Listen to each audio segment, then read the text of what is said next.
Welcome to Scholars Tutorial, where visual reasoning becomes simple and logical.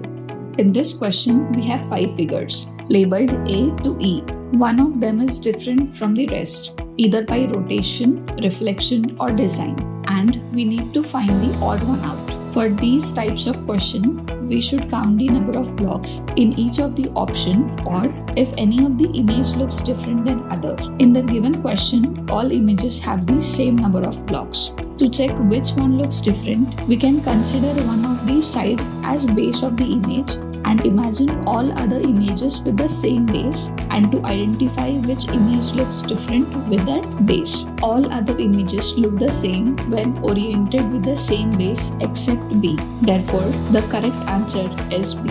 With Scholars Tutorial, spotting visual difference become quick and easy. Keep practicing and get exam ready.